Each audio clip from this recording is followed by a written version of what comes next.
Hello students, आज हम लोग करने जा रहे हैं एल्डिहाइड्स एंड कीटोन्स। इस चैप्टर में बहुत सारे रिएक्शंस हैं। ये चैप्टर थोड़ा लंबा भी है। इसके साथ ही जो रिएक्शंस हैं उनमें से ज़्यादातर नेम रिएक्शंस हैं, तो आपको ये सारी चीज़ें ध्यान में रखनी होंगी जब आप इस चैप्टर को पढ़ रहे होंगे। तो चलिए शुरू करते हैं। सबसे पहले प्रिपरेशन कैसे करते हैं हम लोग एल्डिहाइड्स और कीटोन्स की। तो इसको हम लोग अल्कोहल्स की ऑक्सीडेशन से बना सकते हैं। हमने अल्कोहल वाले चैप्टर में अलग अलग रिएजेंट्स किस तरह से अल्कोहल्स को ऑक्सीडाइज करते हैं इसके बारे में पढ़ा था। यहाँ पर हम 7 रिएजेंट्स को देख सकते हैं जो थोड़े माइल्डर होते हैं। जोन्स रिएजेंट रूम टेम्परेचर पर एल्डिहाइड और कीटोन बनाकर छोड़ देता है और हॉट टेम्परेचर पर ये कार्बोक्सिलिक एसिड बनाता है। सिमिलरली पीसीसी, पीडीसी, एलाइप्रो3 वाले को ओपेनहायर ऑक्सीडेशन कहते हैं।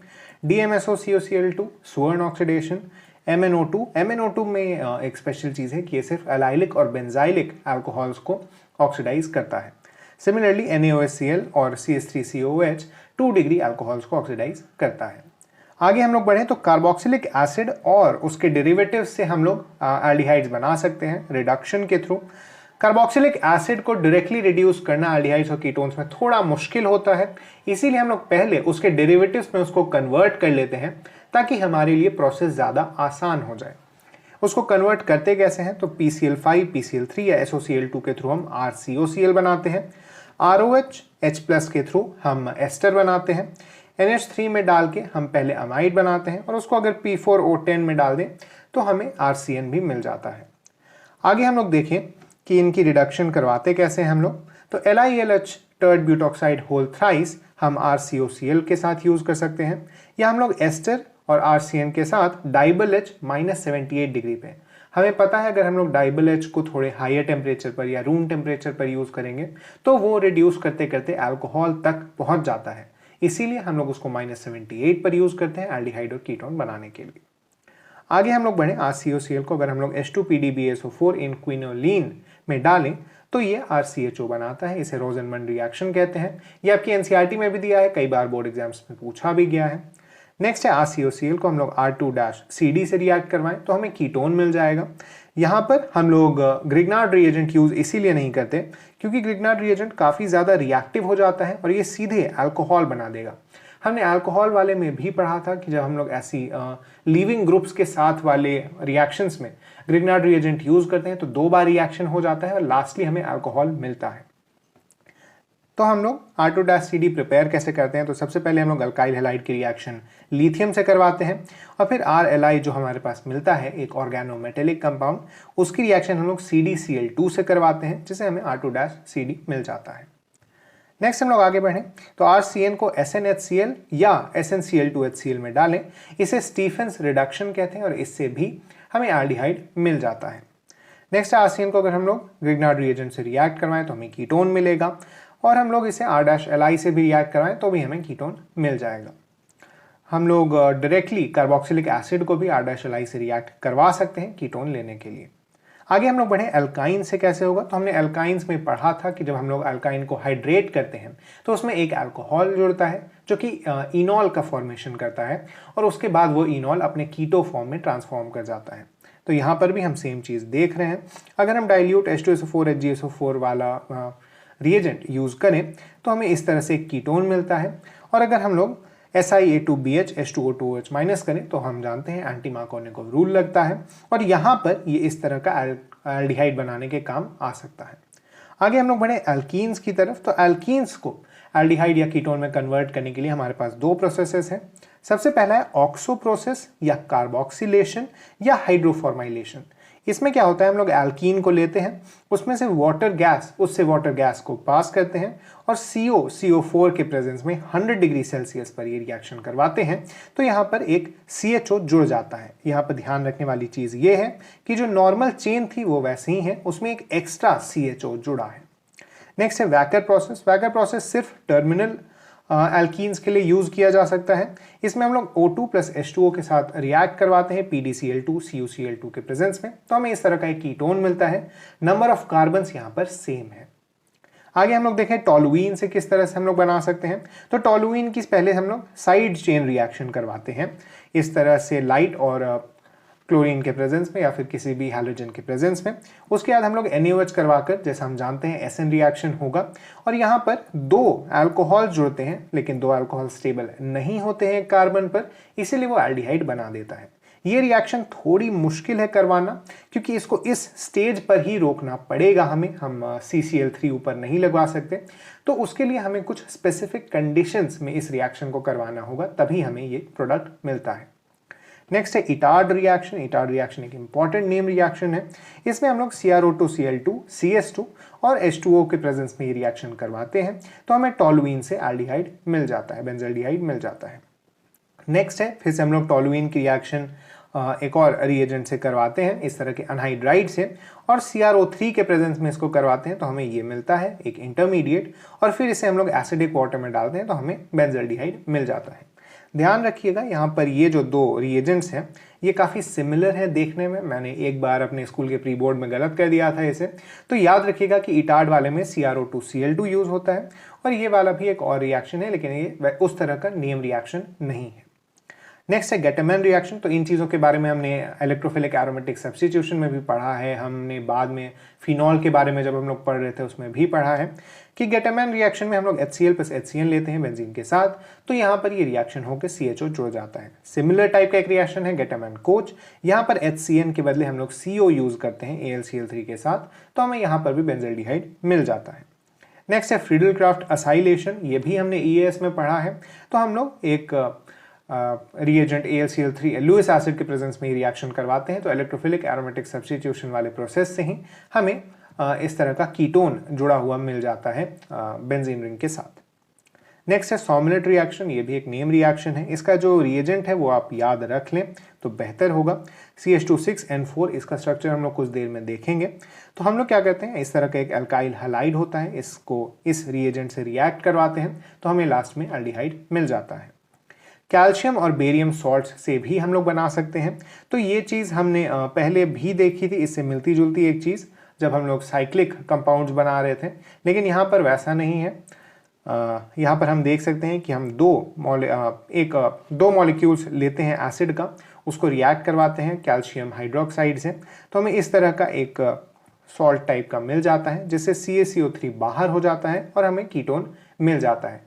आपको याद होगा जब हम लोग साइक्लिक एल्केन्स बनाने का प्रोसेस सीख रहे थे, तो यहाँ पर बस कनेक्टेड था ये, और हमें इस तरह का एक साइक्लिक कीटोन मिला था, जिसे बाद में हमने क्लेमेंसन रिडक्शन या वुल्फ-किर्चनर रिएक्शन करवाकर रिड्यूस करके एल्केन बना लिया था।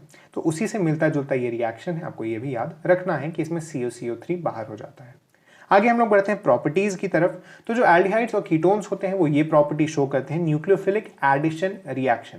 इसमें जैसा कि नाम सजेस्ट कर रहा है, एक न्यूक्लियोफाइल होता है, वो ऐड हो जाता है जाकर कार्बन के ऊपर।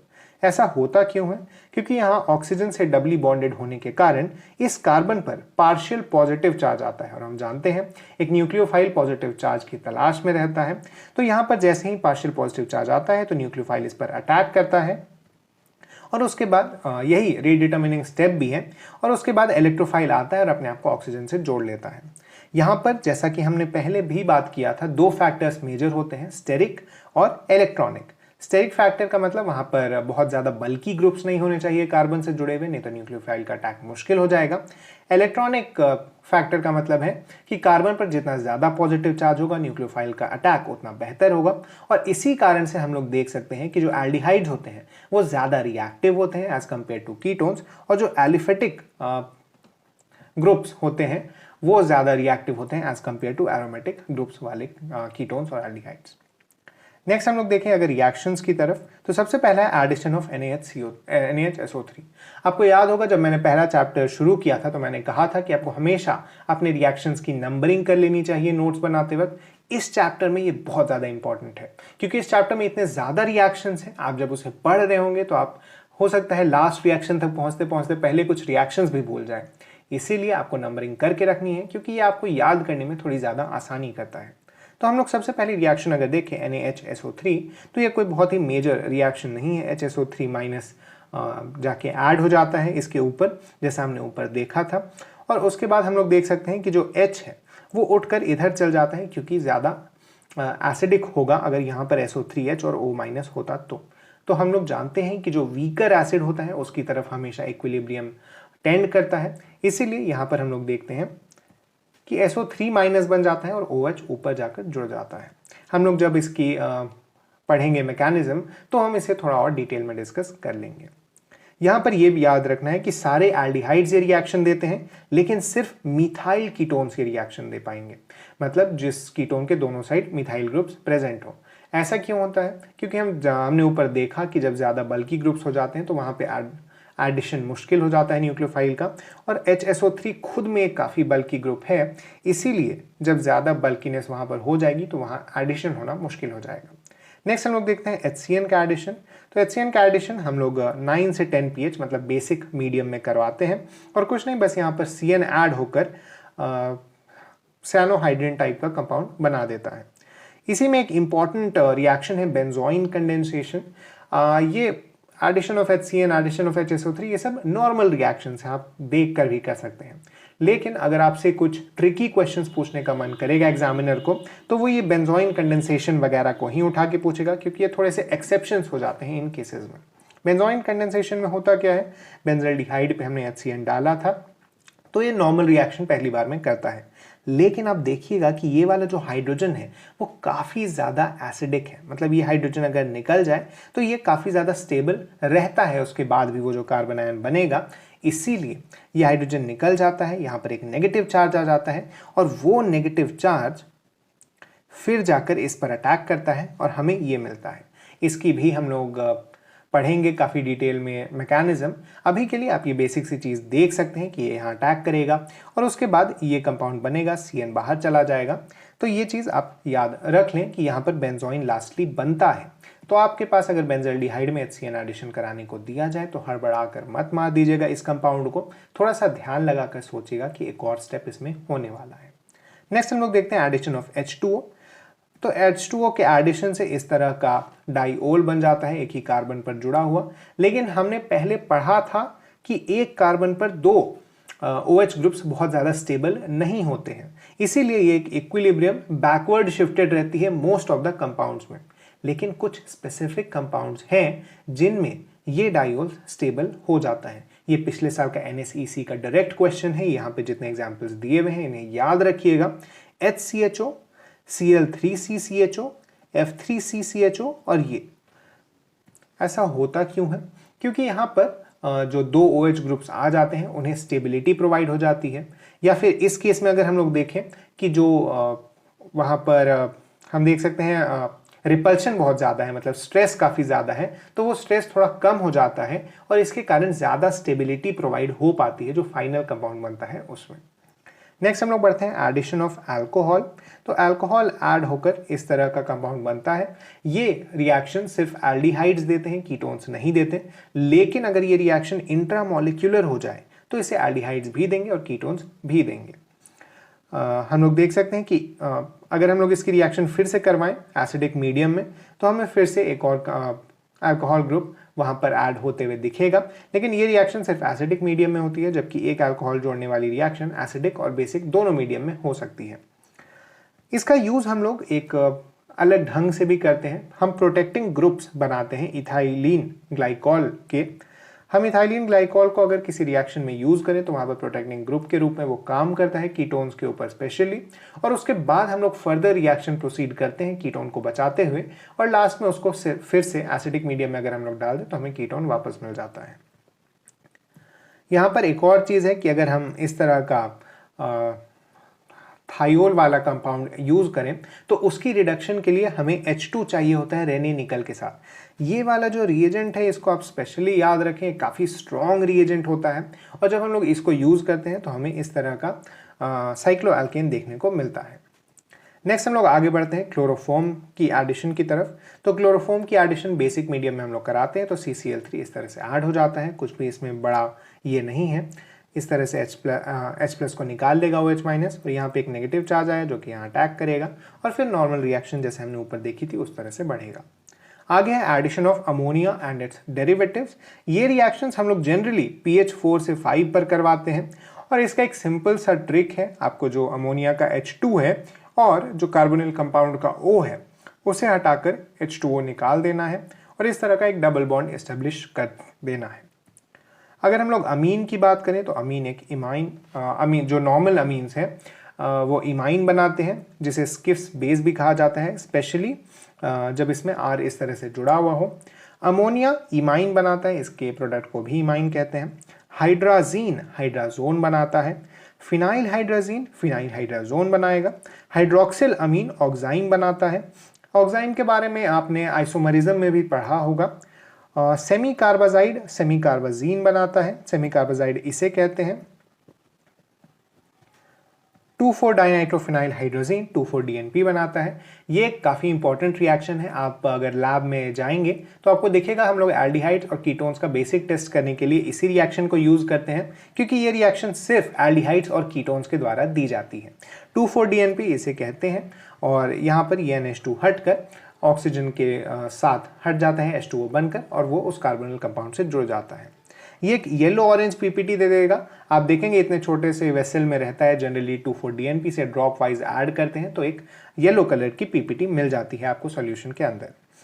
मैंने आपको ऊपर कहा था एक रिएजेंट जो हमने ऊपर देखा था वो इस तरह से बनता है। जब हम लोग HCHO और 4NH3 को यूज़ करें तो हमें ये यूरोट्रोपिन नाम का कंपाउंड मिलता है, और इसी यूरोट्रोपिन को अगर हम लोग कॉन्क HNO3 से पास कर दें तो हमें RDX मिलता है। आपने सुना होगा RDX के बॉम्ब्स बनते हैं, और ये RDX का फुल फॉर्म वही है, रिसर्च एंड डेवलप्ड एक्सप्लोसिव। तो आपको अब पता है बॉम्ब कैसे बनाना है, तो अगर कोई जगह आपको ब्लास्ट करनी है तो आप उसमें भी यूज़ कर सकते हैं। नेक्स्ट है 2 डिग्री अमीन्स के साथ कैसा रिएक्शन होगा इनका। तो 2 डिग्री अमीन्स के साथ ये इनामीन बना देंगे। इसके बारे में हम लोग पढ़ेंगे डिटेल में किस तरह से ये मैकेनिज्म होती है। अभी के लिए आप याद रखें कि इस तरह से जो NR2 ग्रुप है वो यहाँ जुड़ जाएगा, O यहाँ से हट जाएगा इन दोनों हाइड्रोजन्स के साथ, और यहाँ पर एक डबल बॉन्ड आ जाएगी।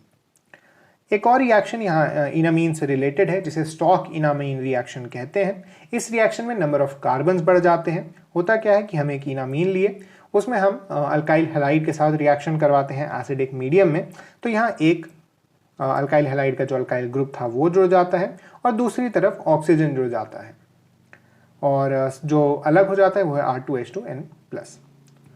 नेक्स्ट हम लोग देखें फिनाइल हाइड्रोजीन की reaction alpha hydroxy carbonyl compounds के साथ। तो यहाँ पर आप देख सकते हैं कार्बोनिल कंपाउंड है और इसके अल्फा कार्बन पर एक हाइड्रोक्सी ग्रुप लगा हुआ है।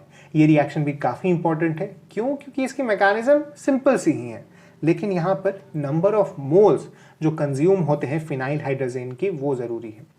आपको पहली नज़र में देख के लगेगा कि एक फिनाइल हाइड्रोजीन इसको हटाएगा, एक फिनाइल हाइड्रोजीन इसको हटाएगा और 2 मोल्स यूज़ होंगे यहाँ पर। लेकिन होता क्या है कि एक फिनाइल हाइड्रोजीन का यूज़ यहाँ पर कार्बोनिल कंपाउंड लाने के लिए हो जाता है और उसके बाद ये रिएक्शन होती है। इसीलिए फिनाइल हाइड्रोजीन के 3 मोल्स यूज़ होते हैं। ये बहुत ही इंपॉर्टेंट इंफॉर्मेशन है। हो सकता है आपसे डायरेक्टली भी पूछ लिया जाए number of moles of phenyl hydrazine used, इसीलिए। और लास्ट में हमें ओसाजोन मिलता है जो कि आप नॉर्मली फॉर्म कर सकते हैं। अगला है ऑक्सीडेशन। तो कुछ सिंपल ऑक्सीडेशन जैसा हमने देखा भी था अल्कोहल्स वाले में कि जो हम लोग बहुत स्ट्रॉन्ग ऑक्सीडाइजिंग एजेंट्स हैं उन्हें अगर यूज़ कर लिए, KMnO4, K2Cr2O7, HNO3, CrO3, CH3COH और हॉट जोन्स रिएजेंट, तो ये सिंपली कार्बोक्सिलिक एसिड दे देते हैं एल्डिहाइड से। कीटोन्स के लिए हमें टेम्परेचर को काफ़ी ज़्यादा बढ़ाना पड़ता है। जनरली आप देखेंगे कि जब हम लोग पढ़ रहे होते थे इसके पहले, तो हमें सभी रिएक्शंस में दिखता था कि कीटोन लास्ट ऑक्सीडेशन प्रोडक्ट बनकर रह जाता था। और अगर हम स्पेशली सेकेंडरी अल्कोहल सब की बात करें और उसके आगे रिएक्शंस नहीं होती थी। लेकिन आपको ये चीज़ ध्यान में रखना कि अगर हम लोग टेम्परेचर को काफ़ी ज़्यादा बढ़ा दें और बहुत स्ट्रॉन्ग ऑक्सीडाइजिंग एजेंट्स ले लें तो फिर कीटोन के जो 2 कार्बन्स होते हैं उनके बॉन्ड्स टूट जाते हैं और दोनों पर कार्बोक्सिलिक एसिड बन जाता है। स्पेशल ऑक्सीडेशन के भी कुछ हमने पार्ट्स पढ़े थे पहले। पहला है हैलोफॉर्म रिएक्शन। हैलोफॉर्म रिएक्शन में हमारा मेन ध्यान चला जाता है हैलोफॉर्म के फॉर्मेशन के ऊपर, लेकिन हम लोग एक छोटी सी डिटेल मिस कर देते हैं कि इसके साथ कार्बोक्सिलिक एसिड का सॉल्ट बना देती है ये कंपाउंड। तो ये चीज़ आप याद रखें कि हैलोफॉर्म तो बन ही रहा है, लेकिन इसके साथ कार्बोक्सिलिक एसिड सॉल्ट भी बनता है जिसे हम लोग फिर एसिड में डाल के कार्बोक्सिलिक एसिड बना सकते हैं। इस तरह से ऑक्सीडेशन हो गया उस एल्डिहाइड का। टॉलेंस रिएजेंट हमने आपको याद होगा अल्काइंस में पढ़ा था, लेकिन यहाँ पर टॉलेंस रिएजेंट थोड़ा डिफरेंट टेस्ट देता है इन सब कंपाउंड्स के साथ। ये टेस्ट सिर्फ एल्डिहाइड्स देते हैं और यहाँ एक सिल्वर मिरर का फॉर्मेशन होता है। सिल्वर यहाँ से बाहर हो जाता है, आप इसके बारे में पढ़ेंगे जब आप लैबोरेटरी में जाएंगे, आप ये टेस्ट करके भी देखेंगे। सिमिलरली फेलिंग रिएजेंट में हम फेलिंग रिएजेंट में CuSO4 एक्वस फॉर्म में और सोडियम पोटेशियम टार्टरेट, आपको 2 सॉल्यूशंस मिक्स करने होते हैं और ये ब्राउन, रेडिश ब्राउन टाइप का पीपीटी देता है aldehydes. Similarly Benedict reagent Fehling's reagent से बहुत मिलता जुलता है, बस यहाँ टार्टरेट के बदले सिट्रेट होता है पोटेशियम सोडियम के साथ। ये टेस्ट कुछ और भी कंपाउंड्स देते हैं एल्डिहाइड्स के अलावा, जैसे एरोमेटिक एल्डिहाइड्स फेलिंग्स टेस्ट नहीं देते हैं, ये एक एक्सेप्शन है तो आप याद रख लें। अल्फा हाइड्रोक्सी कीटोन और फॉर्मिक एसिड फेलिंग और टॉलरेंस दोनों टेस्ट देते हैं और हमें ये दोनों चीज़ इंपॉर्टेंट इसीलिए है क्योंकि आपसे जनरली जब आप देखेंगे कि कार्बोक्सिलिक एसिड है या फिर अल्फा हाइड्रोक्सी कीटोन है तो आपके मन में आ जाता है कि नहीं, कीटोन्स ये टेस्ट नहीं देते हैं, लेकिन ये एक एक्सेप्शन है, इसीलिए इसको याद स्पेशली कहीं पर नोट डाउन करके रेड पेन टाइप से लिख लें। आगे है बेयर विनेगर ऑक्सीडेशन। तो बेयर विनेगर ऑक्सीडेशन एक नॉर्मल सी रिएक्शन है। इसमें होता क्या है कि जिसकी भी माइग्रेटरी एप्टीट्यूड ज़्यादा होती है उसके साथ एक ऑक्सीजन बॉन्ड हो जाता है और एस्टर टाइप का फॉर्मेशन कर लेता है। तो हम लोग देख सकते हैं कोई कार्बोनिल ग्रुप लिए हम लोग कीटोनिक और उसमें हम लोग पेरोक्सी एसिड डाले तो हमें इस तरह का एक एस्टर फॉर्म होते हुए दिख गया। SeO2 का एक ऑक्सीडेशन होता है। SeO2 alpha carbon to carbonyl compound को ऑक्सीडाइज करता है। हम लोग देख सकते हैं कार्बोनिल ग्रुप यहाँ पर प्रेजेंट है, इसके अल्फा जो कार्बन होगा, मतलब इससे एडजेसेंट जो कार्बन होगा, ये सिर्फ उसको ऑक्सीडाइज करके वहाँ पर भी कार्बोनिल ग्रुप लगा देता है।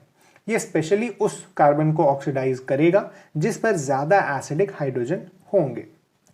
नेक्स्ट है रिडक्शन। तो रिडक्शन भी हमने थोड़ा बहुत पढ़ा था अल्कोहल्स वाले चैप्टर में ही। स्पेशली हम लोग अगर LiLH4, NaBH4, H2PD, B2H6THF, AlIPro3 और डाइबल H हाई टेम्परेचर पर यूज़ करें तो हम एल्डिहाइड्स और कीटोन्स को रिड्यूस करके अल्कोहल्स बना सकते हैं। डाइबल H -78 डिग्री पर रोक देता है एल्डिहाइड्स पर ही, लेकिन अगर हम लोग टेम्परेचर को थोड़ा भी बढ़ाएंगे तो हमें अल्कोहल्स तक मिल जाएगा। इसके साथ ही हमने वुल्फ किश्नर और क्लेमेंसन रिडक्शन भी देखा था।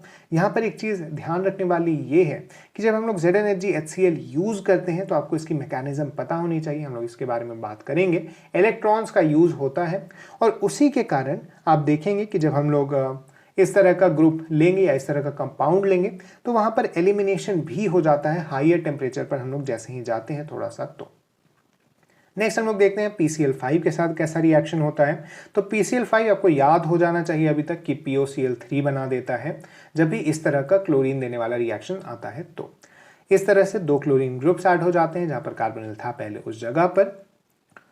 नेक्स्ट हम लोग देखते हैं अल्फा हाइड्रोजन के कारण होने वाले रिएक्शन। ये काफ़ी इंपॉर्टेंट पार्ट है इस चैप्टर का और आप देखेंगे कि एल्डिहाइड्स कीटोन वाले चैप्टर से स्पेशली जो क्वेश्चंस आते हैं, most of the questions alpha hydrogen पर बेस्ड होते हैं। मैंने भी ये चीज़ ऑब्जर्व की थी, मैं भूल जाता था कई बार अल्फा हाइड्रोजन वाले रिएक्शंस को। तो आपको जब भी एल्डिहाइड्स और कीटोन्स दिखें कहीं भी किसी क्वेश्चन में तो सबसे पहला टेस्ट आप अल्फा हाइड्रोजन वाले रिएक्शंस का ही करके देख लें। तो हम लोग यहाँ पर देखते हैं होता क्या है। अगर हम लोग कोई बेस ले लें तो वो इस अल्फा हाइड्रोजन को निकाल देता है क्योंकि ये थोड़ा सा एसिडिक हो जाता है इस ऑक्सीजन या इस कार्बोनिल ग्रुप की प्रेजेंस के कारण।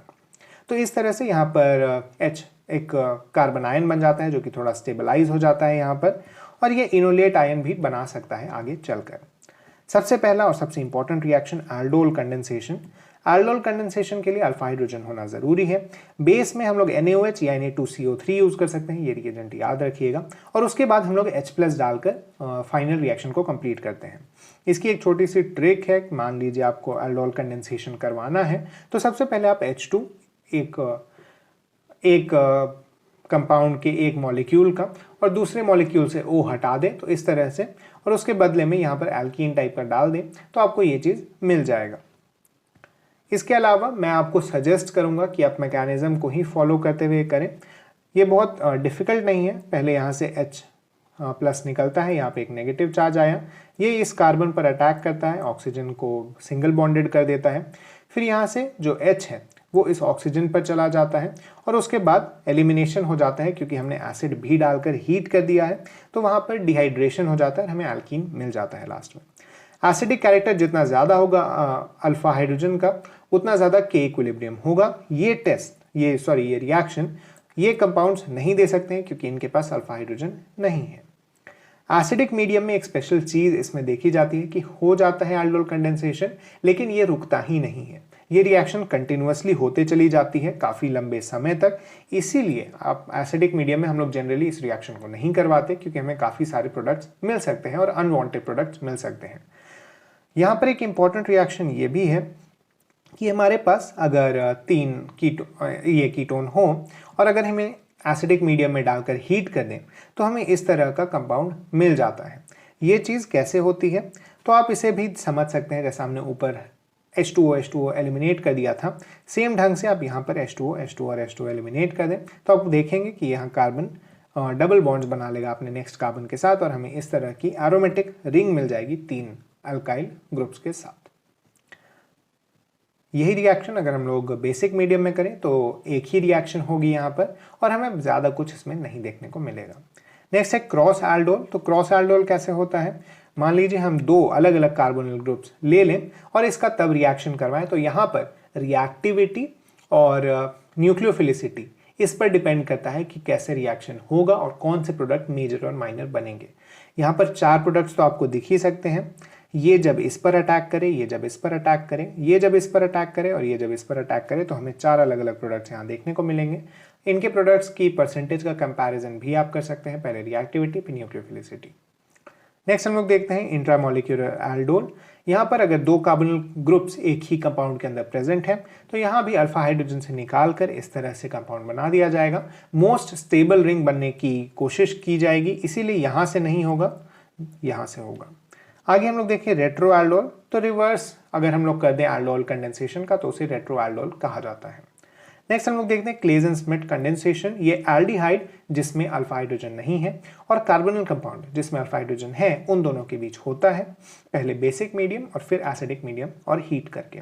तो यहाँ हम लोग देख सकते हैं इस तरह से जिसमें अल्फा हाइड्रोजन होगा वहाँ से ये निकलेगा, फिर ये इस पर अटैक करेगा और फिर एलिमिनेशन कराकर इस तरह से हम फॉर्म कर सकते हैं। तो ये बहुत सिमिलर है एल्डोल कंडेंसेशन से और आप देखेंगे कि यहाँ पर जितने भी रिएक्शंस अल्फा हाइड्रोजन के कारण हो रहे हैं वो एक दूसरे से काफ़ी मिलते जुलते हैं। नेक्स्ट हम लोग देखते हैं क्लेजन कंडेंसेशन। क्लेजन कंडेंसेशन असल में एस्टर की रिएक्शन है, लेकिन क्योंकि ये अल्फा हाइड्रोजन का यूज़ करके और एल्डोल से इतनी ज़्यादा मिलती जुलती है, इसीलिए हम लोग इसको इसके अंडर ही पढ़ लेते हैं। ये भी काफ़ी इंपॉर्टेंट रिएक्शन है और यहाँ हम लोग देखते हैं कि एस्टर में अगर 2 अल्फा हाइड्रोजन है तो उसे पहले बेस में और फिर एसिड में डालते हैं और हमें बीटा कीटो एस्टर मिलता है। बेस जो हम लोग यहाँ यूज़ करते हैं वो एस्टर के एल्कोक्सी ग्रुप से मिलता जुलता होना चाहिए। अगर मिलता जुलता नहीं होगा तो वहाँ पर कुछ नए प्रोडक्ट्स भी फॉर्म हो जाएंगे, कुछ अनवांटेड प्रोडक्ट्स फॉर्म हो जाएंगे और वो हम नहीं चाहते हैं। होता क्या है, यहाँ पर हम लोग जैसे ऊपर देखे थे H2O को निकालते हुए, वैसे ही यहाँ पर एल्कोक्सी ग्रुप और एक हाइड्रोजन लेके हम लोग CH3OH या फिर एल्कोक्सी OH बाहर निकाल सकते हैं। तो हम लोग देखेंगे इस तरह से ये बीटा कीटो मतलब बीटा कार्बन पर कीटोन और यहाँ तो एस्टर है ही। तो इस तरह से हम लोग देख सकते हैं प्रोडक्ट का फॉर्मेशन होते हुए। क्रॉस क्लेजन क्या होता है, तो जैसा हमने ऊपर देखा था क्रॉस एल्डोल सिमिलर टाइप का रिएक्शन है कि अगर हम लोग 2 अलग अलग एस्टर्स को यूज़ करें तो हमें 2 अलग अलग ग्रुप्स मिलेंगे, न्यूक्लियोफाइल्स मिलेंगे और फिर वो 2 अलग अलग ढंग से अटैक करेंगे तो हमें 4 प्रोडक्ट्स देखने को मिलेंगे। इंट्रामोलिकुलर क्लेजन को डिकमैन कंडेंसेशन कहते हैं, ये चीज़ आप याद रख सकते हैं, वैसे इम्पोर्टेंट नहीं है। नेक्स्ट है थॉप कंडेंसेशन। तो थॉप कंडेंसेशन में क्या होता है कि हम बस इस तरह का नाइट्राइल जुड़ा हुआ देखते हैं ग्रुप से, कार्बन से, और उसके बाद सिमिलर टाइप का रिएक्शन होता है जैसा हमने ऊपर देखा था और हमें यहाँ पर बीटा कीटो नाइट्राइल देखने को मिलता है। नेक्स्ट है मैनिक कंडेंसेशन। तो ये सारे नेम रिएक्शंस जो हैं उनको आप 1-2 बार पढ़ लें। वैसे अगर आपको एल्डोल की बेसिक नॉलेज है तो आप ये सारे कंडेंसेशंस करवा लेंगे आसानी से। इसीलिए मैंने कहा था कि आपको जब भी एल्डिहाइड और कीटोन मिले तो आप सबसे पहले अल्फा हाइड्रोजन रिलेटेड रिएक्शंस को एक बार चेक कर लें। तो हम लोग देखते हैं मैनिक कंडेंसेशन में क्या होता है। बहुत ही सिंपल सी चीज़ है। अगर हमारे पास इस तरह का एक कार्बोनिल ग्रुप है, एक HCHO है और R2NH है, तो यहाँ पर हम लोग देखते हैं यहाँ से हाइड्रोजन, यहाँ से ऑक्सीजन, यहाँ से हाइड्रोजन हटाकर अगर हम लोग तीनों को जोड़ दें एक H2O निकाल कर, तो हमें उसका प्रोडक्ट आसानी से मिल जाता है।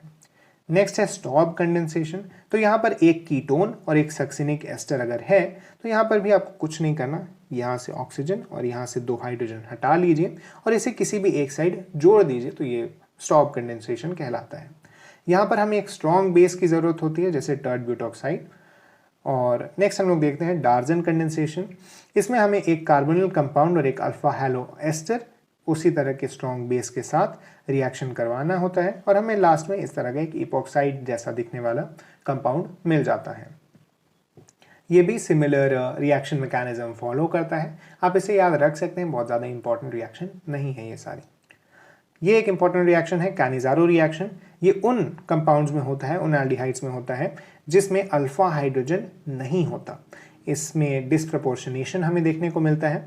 जैसे यहाँ हम लोग देख सकते हैं HCHO फॉर्मल्डिहाइड, इसमें हम जानते हैं कि कोई अल्फा हाइड्रोजन नहीं है, तो इसमें एक CH3OH बनाएगा और एक HCONA मतलब कार्बोक्सिलिक एसिड का सॉल्ट बना देगा। सिमिलरली इस तरह का अगर हमें बेंजल्डिहाइड दिया जाता है, इसको हम लोग बेस में डालें तो एक हमें अल्कोहल मिलेगा और एक हमें एसिड सॉल्ट मिल जाएगा। इसकी मॉलिक्यूलरिटी 2 होती है और ऑर्डर 3 होता है, ये चीज़ याद रखने वाली अच्छी चीज़ है। लेकिन अगर हम लोग बेस का कॉन्सेंट्रेशन बढ़ा दें तो इसका ऑर्डर 4 हो जाता है, ये भी आप याद रखें। सिमिलर चीज़ हमें एक नीचे भी देखने को मिलेगी। जो ज़्यादा रिएक्टिव होता है न्यूक्लियोफिलिक एडिशन रिएक्शन को, वो हाइड्राइड डोनर कहलाता है और वो ऑक्सीडाइज होकर कार्बोक्सिलिक एसिड बनाता है। इसीलिए हम देखेंगे कि जब भी हमारे पास फॉर्मल्डिहाइड है और कोई दूसरा कंपाउंड है तो हमेशा फॉर्मल्डिहाइड फॉर्मिक एसिड का सॉल्ट बनाएगा। सिमिलरली जो कम रिएक्टिव होगा न्यूक्लियोफिलिक एडिशन रिएक्शन से, वो हाइड्राइड एक्सेप्टर होगा, उसकी रिडक्शन होगी और वो अल्कोहल बना देगा। यहाँ पर हम लोग देख भी सकते हैं फॉर्मल्डिहाइड है, बेंजल्डिहाइड है, इसकी हमने रिएक्शन कराई तो फॉर्मिक एसिड का सॉल्ट बना और यहाँ पर PHCH2OH बन गया। तो जो ज़्यादा रिएक्टिव था न्यूक्लियोफिलिक एडिशन रिएक्शन को, वो ऑक्सीडाइज हुआ, जो कम रिएक्टिव था वो रिड्यूस हुआ। आगे हम लोग बढ़े इंट्रामोलिकुलर कैनिज़ारो, जैसा बाकी रिएक्शंस के इंट्रामोलिकुलर होते हैं उसी टाइप का है। अगर हमारे पास एक ही कंपाउंड के अंदर 2 कार्बोनिल ग्रुप्स ऐसे मिल जाए जो कि अल्फा हाइड्रोजन नहीं रखते हैं तो हमें इंट्रामोलिकुलर कैनिज़ारो देखने को मिलता है। यहाँ पर एक एग्जांपल है और यहाँ पर एक, जैसा हमने ऊपर देखा था, एक एसिड बन जाएगा और एक इस तरह का अल्कोहल बन जाएगा। इसकी मॉलिक्यूलरिटी 1 होती है क्योंकि ये एक ही कंपाउंड में हो रहा है। इसकी ऑर्डर 2 होती है, लेकिन जब बेस की कॉन्सेंट्रेशन बढ़ती है तो इसकी ऑर्डर 3 हो जाती है। तो जैसा हमने ऊपर देखा था कि बेस की कॉन्सेंट्रेशन बढ़ने से ऑर्डर में 1 का इंक्रीज आ जाता है।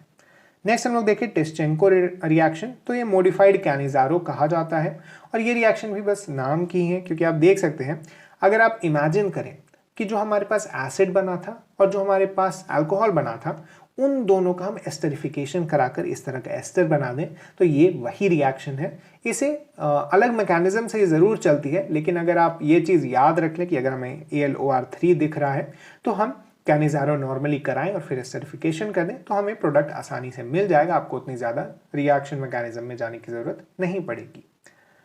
आगे हम लोग चेक करते हैं फेवर्स की रीअरेंजमेंट।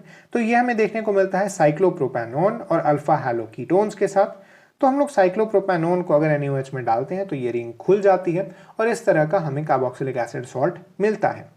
सिमिलरली अगर हमें अल्फा हैलोकीटोन्स मिल जाए तो ये भी इस तरह का साइक्लोप्रोपेनोन बनाने की कैपेबिलिटी रखता है और वो हम फिर NaOH से रिएक्ट करवाते हैं तो हमें फिर से कार्बोक्सिलिक एसिड का सॉल्ट देखने को मिलता है। यहाँ पर एक और रिएक्शन है, इसकी जब हम लोग मैकेनिज्म देखेंगे तब हमें थोड़ा और डिटेल में पता चलेगा इसके बारे में। नेक्स्ट हम लोग देखते हैं पर्किन रिएक्शन। पर्किन रिएक्शन में होता क्या है, एक एरोमेटिक एल्डिहाइड होता है जिसमें अल्फा हाइड्रोजन नहीं होता और एक एलिफेटिक एसिड अनहाइड्राइड होता है जिसमें 2 अल्फा हाइड्रोजन्स होते हैं। ये बहुत ही इंपॉर्टेंट रिएक्शन है। ये नियन रिएक्शन आप नाम के साथ याद रखें, 2-3 बार लिख के याद रखें। इसको हम लोग इस तरह के एसिड सॉल्ट के साथ सॉल्ट के प्रेजेंस में रिएक्ट करवाते हैं तो हमें अल्फा बीटा अनसैचुरेटेड एसिड मिलता है। अल्फा बीटा अनसैचुरेटेड एसिड क्या हुआ कि अल्फा और बीटा कार्बन जो है उनके बीच अनसैचुरेशन है या डबल बॉन्ड है। हम लोग देखें, हमारे पास एक एरोमेटिक एल्डिहाइड है जिसमें कोई भी अल्फा हाइड्रोजन नहीं है और हमारे पास एक एलिफेटिक अनहाइड्राइड है जिसमें 2 अल्फा हाइड्रोजन्स हैं। इसे हमने इस सॉल्ट के प्रेजेंस में रिएक्ट करवाया तो हमें अल्फा और बीटा कार्बन के बीच अनसैचुरेशन के साथ एक एसिड मिल गया।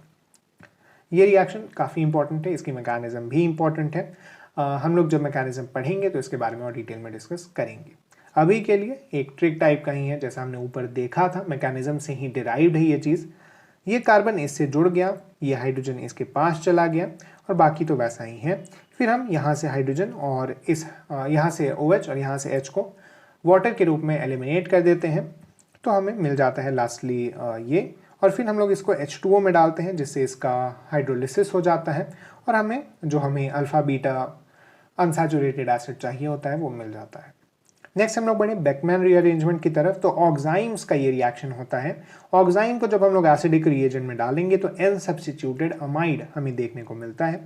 तो यहाँ पर हम लोग देख सकते हैं एक ऑक्साइम है, इसे एसिडिक मीडियम में डाले, इस तरह से OH2+ हुआ, ये जाने वाला होता है इसीलिए यहाँ पर माइग्रेट कर जाता है इस तरह से, और फिर H2O इस कार्बन पर आकर जुड़ता है और उसके बाद हमें लास्टली ये चीज़ देखने को मिलती है, मतलब अनसब्स्टिट्यूटेड अमाइड।